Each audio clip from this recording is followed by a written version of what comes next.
Yeah,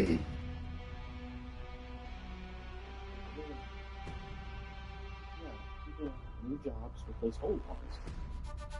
People who drive an Uber and Lyft replace people who commute, who use first-time Americans. That's just a natural progression of jobs. New technology replaces old things, meaning those people who did those jobs are gone. Customer service, even though it's more inconvenient. Customer service, I don't like AI customer service. So that's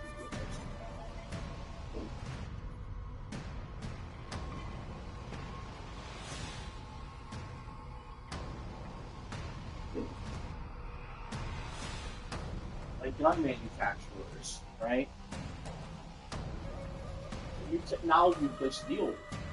Back in the old days, there were blacksmiths, right, who crafted swords and other weapons like that. Now, new technology, right, gun manufacturers, they replace those kinds of people because newer technology does that. Now, some people will say, well, those blacksmiths just translated into guns, right? And that's exactly what you should do here. I mean, you will. That's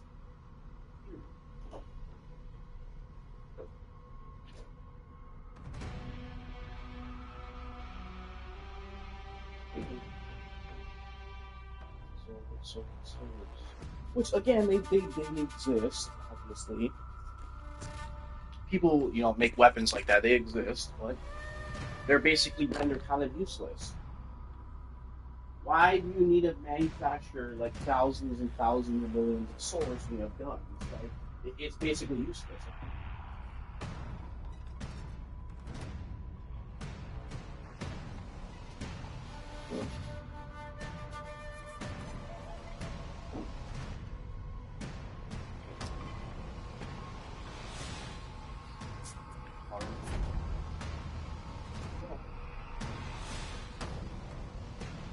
It's of course,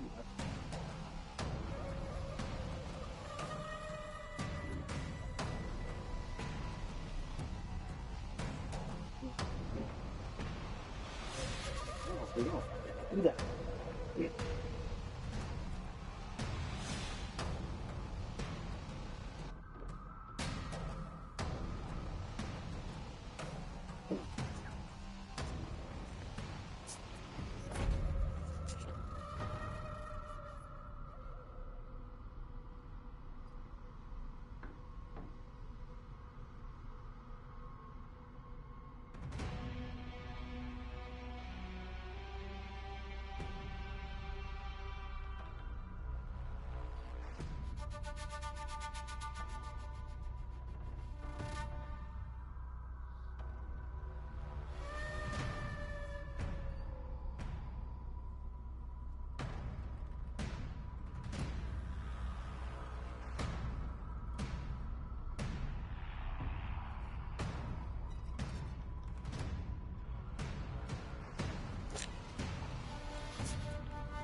No one's playing this game. Or at least this mode. I like it.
Hopefully for like an hour.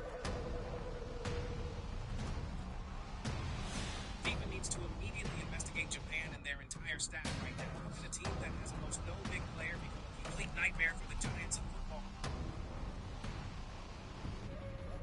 His feet slipped and he was 36 rows above the ground. He slammed onto a tiny platform hanging from the crane cables, while his shoes dropped into the dark below. See, he had climbed the crane for the midnight view. Now he was stranded in the middle of the night.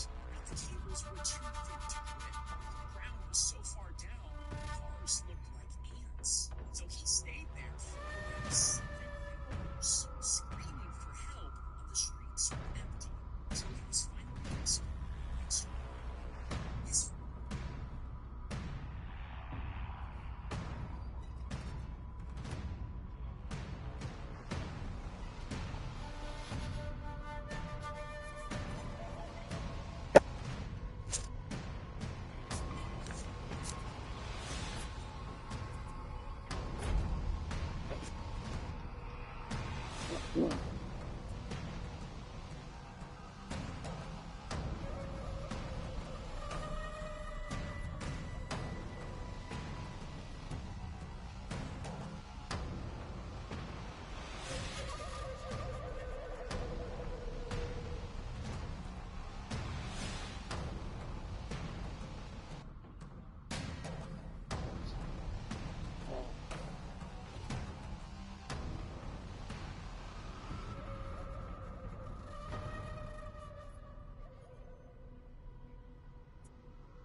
Hi.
No.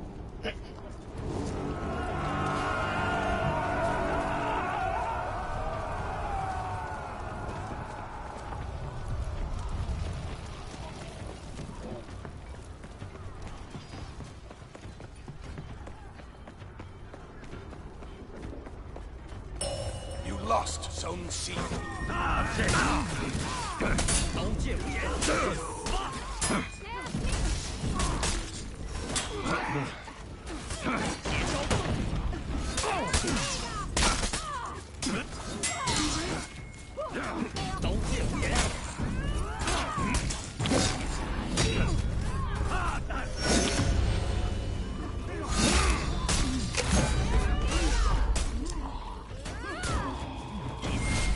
captured Zone A.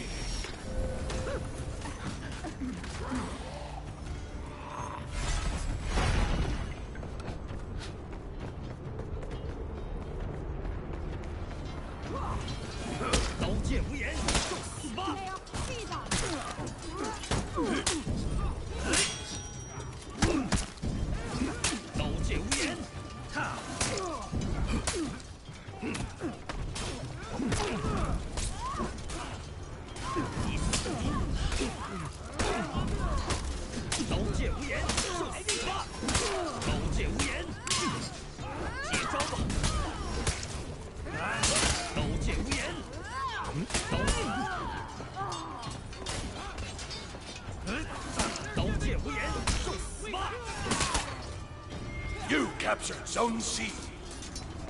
Alright, see ya. Until next time, maybe later time.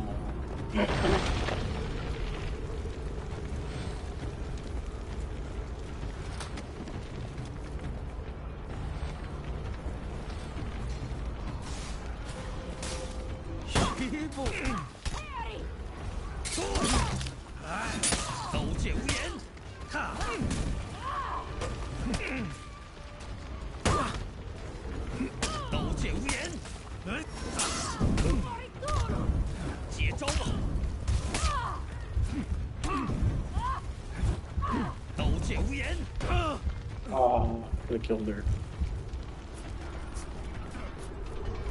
You lost Zone A.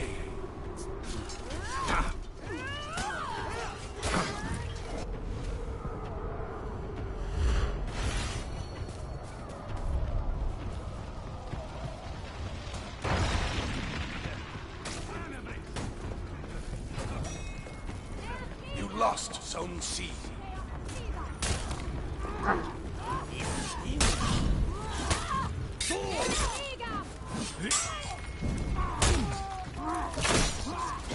You captured Zone A.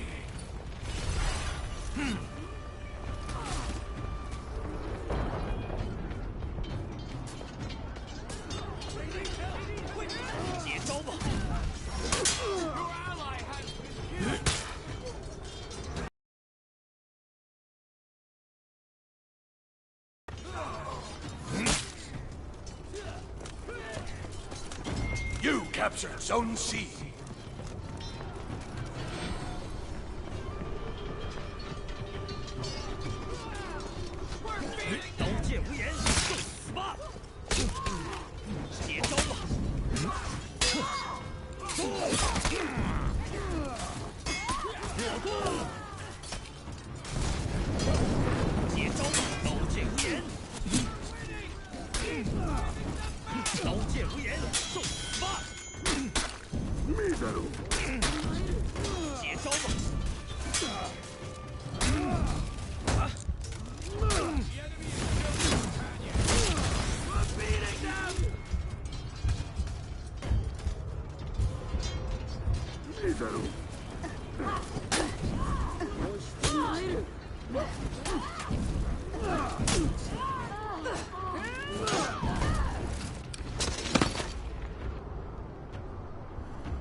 You lost Zone C.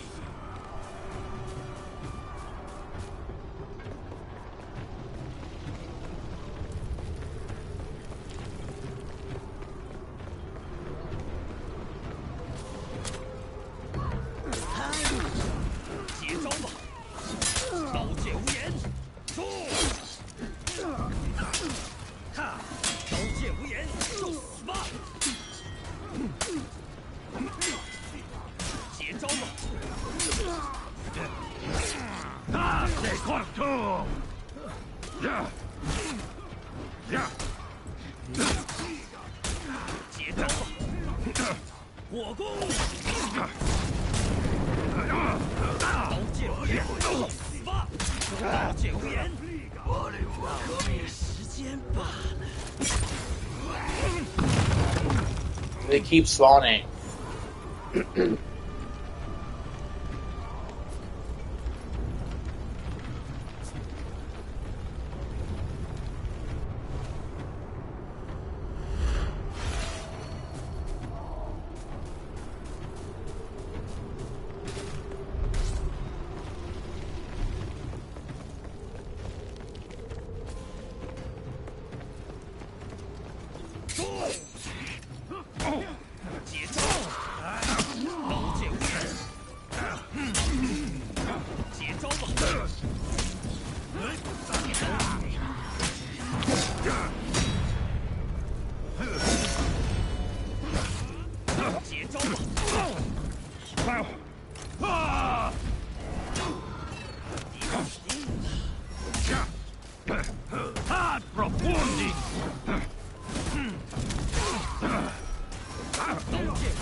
地。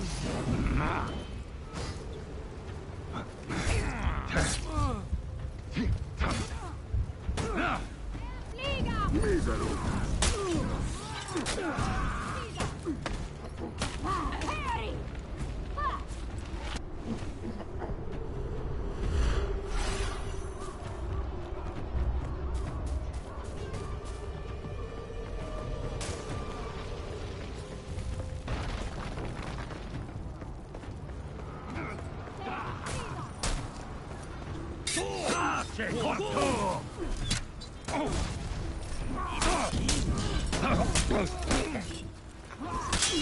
有意思。刀剑无言。 Enemy team is breaking.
Victory!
Fourth player in NBA history to average 25 and 5 as a rookie. The other three players on this list being Oscar Robertson, Michael Jordan, and LeBron James. To say that Tyreke Evans had a great rookie season would be a huge understatement. Outside of their elite scorer Kevin Martin, this Kings team was complete, which is exactly why when Martin fractured his wrist in the first week of the season, the lights couldn't have gotten any brighter for him. He took full advantage of this moment, completely taking over the team and dropping 32 points along with 7 assists in his first game without Kevin Martin. This wasn't some lucky performance either. Tyreke would go on to score 20 plus in the next 7 consecutive games and finished his rookie season with over 40 20-point games. Evans was borderline unstoppable when he attacked the rim. After a rookie season like that, Tyreek was destined to become a superstar. Unfortunately, that couldn't be further from what happened. Despite his rookie season, Evans was always there. He lacked a consistent jump shot, constantly weak to basket records, and most importantly, nobody knew what position this man truly played. Teams quickly adjusted to stop Tyreek, and the Kings never built a proper team around his skill set. He went on to have some very solid seasons as he bounced around the league, especially his 1 year in Memphis. But Tyreek Evans' NBA career officially came to an end in 2019 when he was banned for violating the league's anti-drug policy. What a turn of events. Stay off the damn wheel. This story only gets wilder when we look at the runner-up, who eventually became the greatest shooter in NBA history, Stephen Curry. Steph had an excellent rookie season, putting up 17 points, 6 assists, and 4.5 boards a night while shooting a 43% from three. As the season progressed, he took his game to a whole new level, averaging 22 points, 5 rebounds, and 7.5 assists in the final 3 months. Unlike Curry, Steph took his rookie season and ran with it. As we all know, Steph went on to become a 2-time MVP, 4-time NBA champ, and led the Warriors to the greatest record in NBA history during the rookie season. The 2010 Rookie of the Year race is a perfect example of why this award itself guarantees nothing but wrong.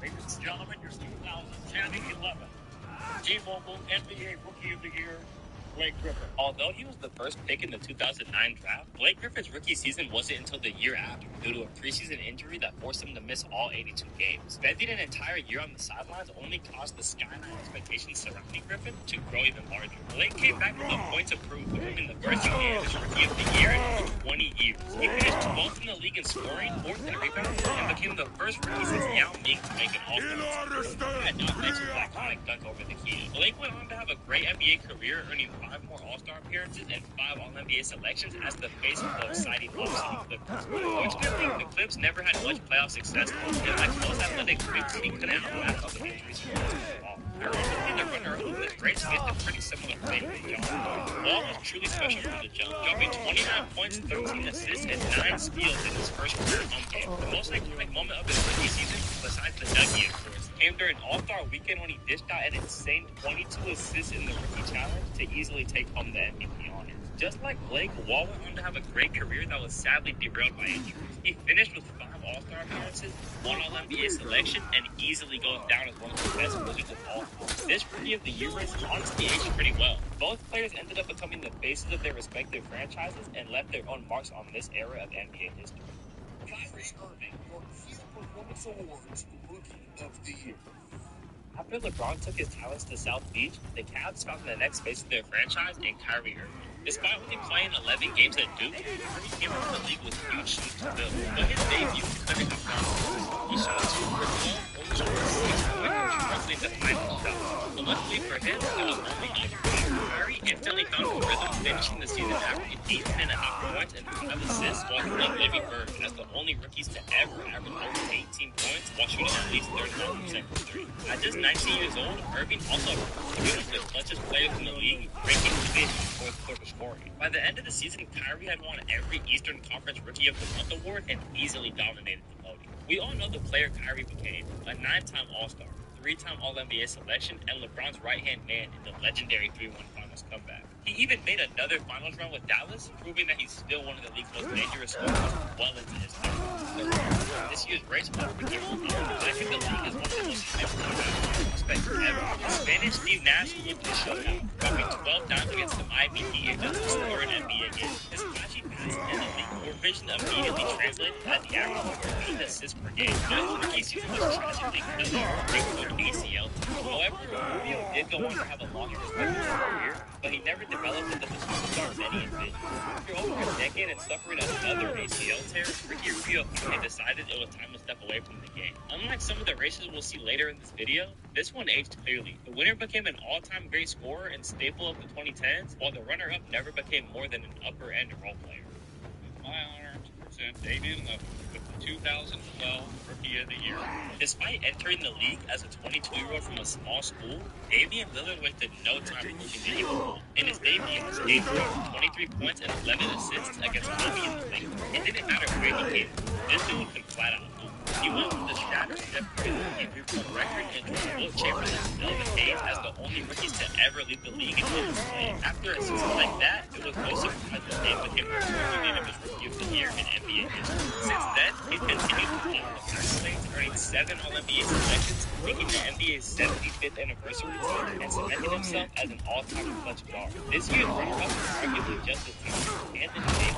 Similar to Lillard, AD started his career off top, dropping 20.7 on Tim Duncan in his debut, but quickly ran into injury. This man dealt with an ankle injury, shoulder injury, MCL sprain, and a concussion all in his first season. Somehow, he still played over 60 games and put up 13.5 points, 8 rebounds, and nearly 2 blocks a night. AD had a good rookie season that was simply overshadowed by a great one. Despite being made of glass, Anthony Davis was one of the most accomplished players of his generation, making 10 All-Star teams, 5 All-NBA teams, and winning the championship alongside him. In hindsight, this race was incredibly tough. This wasn't just two rookies battling it out. This was the start of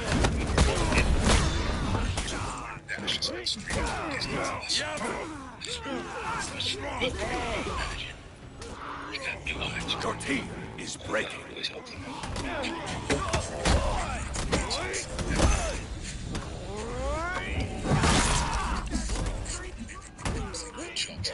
Your team rallied. the rookie of the year? I hope so. This right here has to be one of the most misleading rookie of the year races in modern NBA history. One of the worst teams in basketball, Michael Carter Williams somehow became one of the biggest stories of the 2014 season. Being a 6'6" point guard, Carter Williams entered the league with elite size and impressive playmaking. But even the most optimistic Sixers fan couldn't have predicted what would happen. Being set to face off against Miami's big three was probably the worst nightmare for the Sixers. But apparently not. He was Carter Williams and dropped 22 points, 12 assists, 7 boards, and 9 steals, including the game series. This man almost got a double against prime LeBron in his first game in the NBA. Watching this live must have felt like a miracle. And somehow this wasn't a one-game wonder. Carter Williams kept up this level of production for the rest of the year, becoming the third player in NBA history to average at least 16 points, 6 rebounds, and 6 assists as a rookie. He led all rookies in points, rebounds, assists, and steals per game, despite only leading his team to a whopping 19 wins. Coincidentally, this was the same year Philly started the process, so this dude had full freedom to do whatever he wanted every single night. Although he had a rookie season for the ages, there were always concerns about how much of his success was tied to his situation. The Sixers were literally tanking, and Carter Williams had the ball 24/7. Philadelphia clearly had their doubts too, trading him away at the next deadline. MCW's career quickly unraveled. The same flaw from his rookie season became impossible to ignore, and undergoing 4 major surgeries only made things worse. After bouncing around the league, his career became bad. But while Carter Williams' career was quickly falling apart, the runner-up was just getting started. Victor Oladipo had a solid rookie season, averaging 14, 4, and 4, but the most iconic moment was his matchup with MCW, where they both put up a triple-double. This was the first time in NBA history that 2 rookies recorded a triple-double in the same game. After a few solid years with Orlando and Oklahoma City, Oladipo finally broke into stardom for the Pacers. His 2018 run was truly something special. He became an all-star, one all-star player, earned NBA honors, and single-handedly took LeBron to a game 7. Unfortunately, injuries instantly derailed what looked like a superstar career in the making, but Victor still accomplished far more. Wow. He messed up, even if it was 2 against 1. The winner was traded a year later and almost out of the league before he turned 30, while the runner-up became an All-NBA player for 1 season before injuries ruined his career. The 2014 race shows us how unimportant this award can really be. Being the number 1 pick when you go to the game, I always got to, play my game. I'm missing myself. When LeBron returned to Cleveland, Andrew Wiggins found himself in a pretty tough position. Despite being selected first overall, he was immediately traded to Minnesota before playing a single game for the Cavs. With all eyes on him, Wiggins put together a solid rookie season, averaging nearly 17 points a game while leading all rookies in total points. He continued improving as the year went on, winning the first 4 Western Conference Rookie of the Month awards, which was enough for him to easily win the Rookie of the Year with 14 while Wiggins never developed into the franchise